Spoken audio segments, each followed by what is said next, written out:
But, Bobby, your gut instinct and your earwax-loaded ears apparently heard correct yesterday, because the rest of Cowboys media all agreed that Jerry Jones came on this show, as he does every Tuesday at 8:30, and basically ended Matt Eberflus. That's what it feels like. I mean, his whole tone changed. And I went back and listened to it again.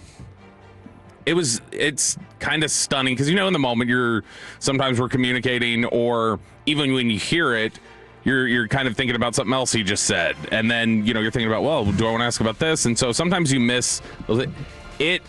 Felt very, very calculated, at the very least. Even if maybe he doesn't plan on firing Matt Eberflus.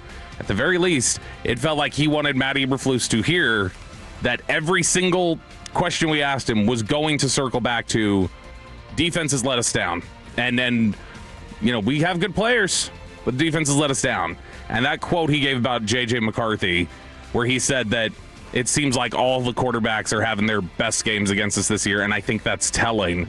That feels like just a killer. So if he's not on his way out, it was a very intentional message to say, you need to get this together. And then you asked last night if there's anything that anyone thinks Eberflus can do to save himself. Yeah, so we had asked him, because he kind of intimated this after the game. So we asked him yesterday about, could the last 3 weeks determine it?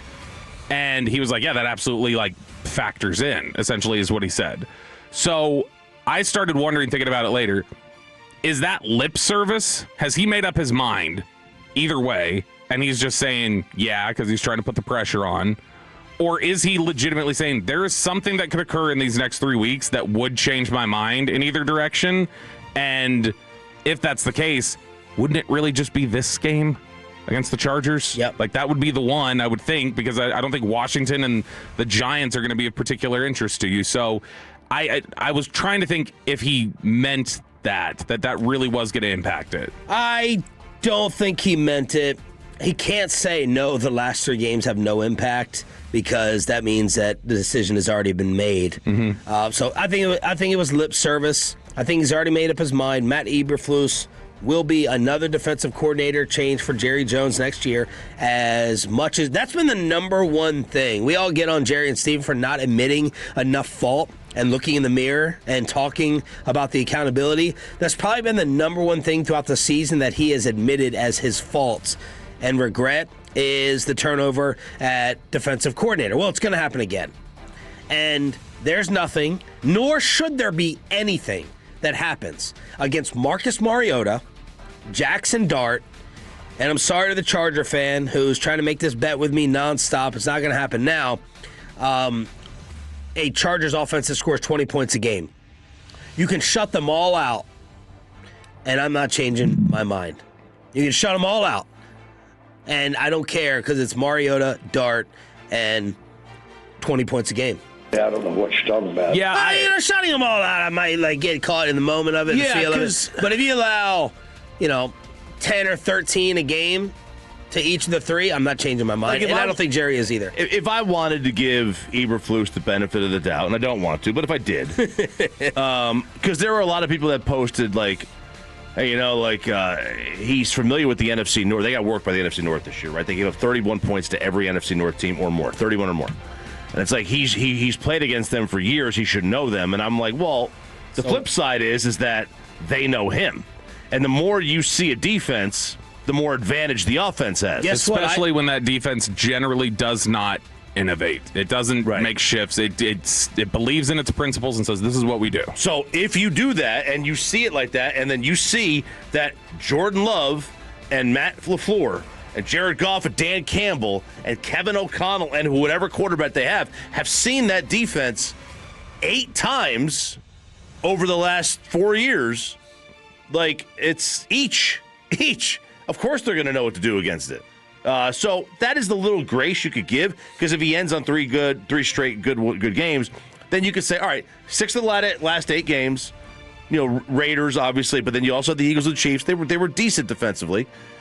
I think you could say that's half a season, but you could say Detroit is high powered. They could do that against mostly anyone. Right. I mean, they put up 30 whatever against the Rams. The Minnesota thing is inexcusable. Yeah. No pass. What if it looks Not all 3 shutouts.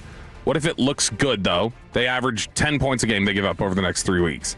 And he is calling the defense radically different. So, like, he's showing, I can change, I can do different, and I can do it this way. Well, I'd be infuriated. That's the thing. It might get you fired for malpractice. Yeah, like, why are you doing this now? Right, yeah. I don't know. It's a good question.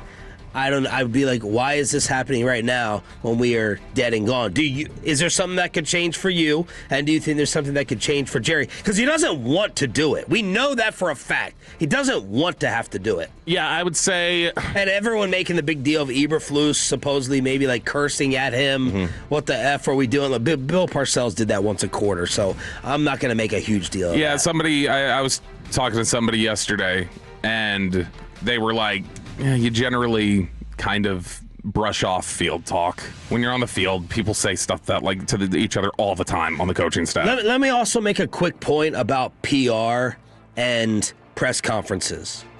Like it or not, how you are, when we do our Brian Schottenheimer review, there are going to be many people, probably us, hopefully not to a great degree, that give Brian Schottenheimer a little bit more grace because of how he speaks, how he talks, how much radio gold he is on Friday, how forthright and honest he is compared to the majority of coaches in sports. Mm-hmm. I was worried about Matt Eberflus's personality coming in here. And I felt like I was like a very lone wolf saying it. Or kitty cat, whatever. Kitty cat. What he did in Chicago with the zero accountability after, was it the Thanksgiving Day disaster against the Lions? What the clock mismanagement. Yeah, and the Hail Mary and different things like that. What he did with his attitude, the way he comes across. And Matt Eberflus, in his press conferences this year, has done zip, zero, zilch to get any personality benefit because he's a dud up there. He's acting like something is going on in his personal life like it is for Joe Burrow. So just a little lesson in PR, right? This isn't to Tad and the Cowboys, but to the coaches. Rex Ryan may be able to charm you a little bit. Yep. And Brian Schottenheimer has charmed us a little bit. Well, I got no extra reason to, like, listen to Matt Eberflus, get inspired that you're giving anything real. You came in like a grouch, you seem like a grouch, and you can leave as a grouch. And he probably will.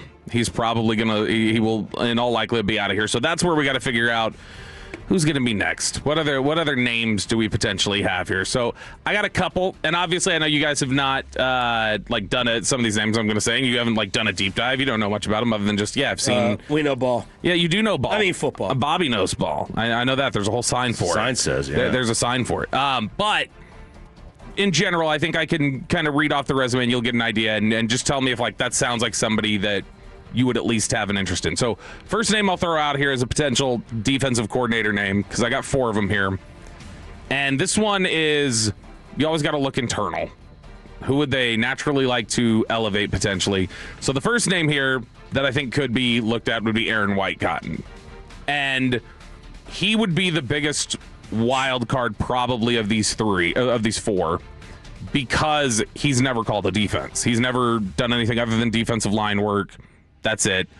He gets a lot of high marks for, and I know Chop was all Sergeant sloganing Dan Quinn, but when you talk about a guy who is considered such a good nickname, when you talk about a guy who has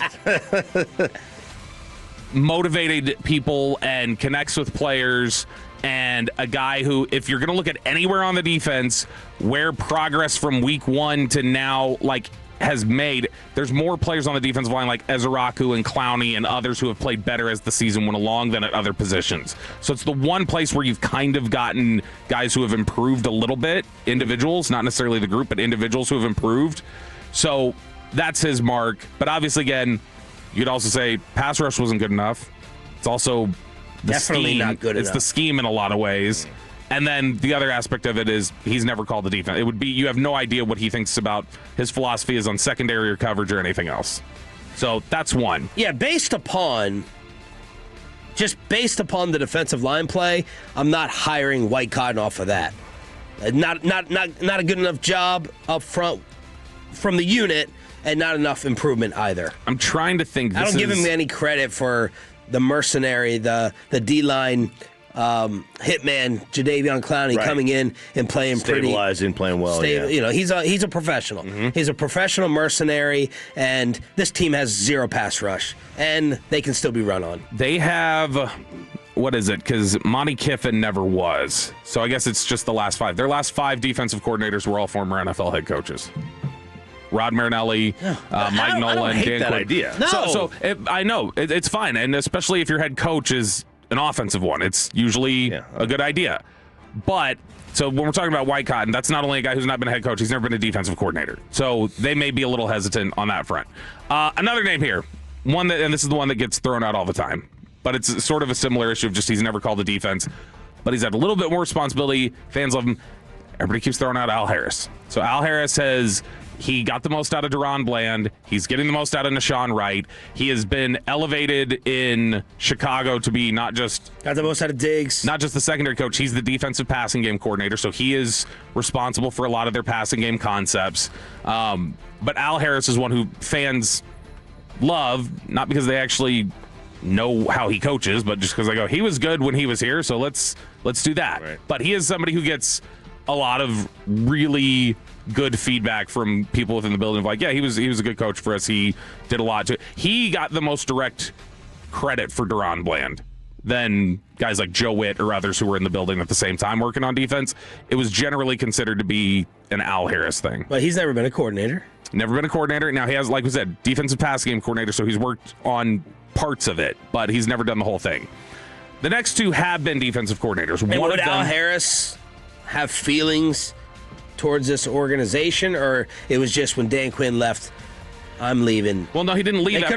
He didn't leave after Quinn. He stayed last year. Oh. And in fact, they liked him enough that I think they bumped his title to assistant head coach so that that wouldn't be a promotion technically to go be just defensive coordinator in Washington. So they didn't have to grant the interview. But they liked him. It was just, I think there was a reset that was needed. I don't know if he felt negative about his exit here. He may have. I don't know how he felt about it. 2 outside people, 2 unfamiliar candidates. Number 1, unfamiliar to Dallas guy, was Clint Hurt. So Clint Hurt is the defensive line coach for the Eagles. He got Rangers bench coach. No, that was Clint Hurtle, and he was the hitting coach. He took that toe tap mechanism out of Josh's swing. Clint Hurt is the defensive line coach for the Eagles the last 2 years, has gotten a lot of big credit for how he's worked with Jalen Carter, how he's gotten more out of Jordan Davis, how he got Milton Williams paid. He gets a lot of credit for the way that they rush the passer.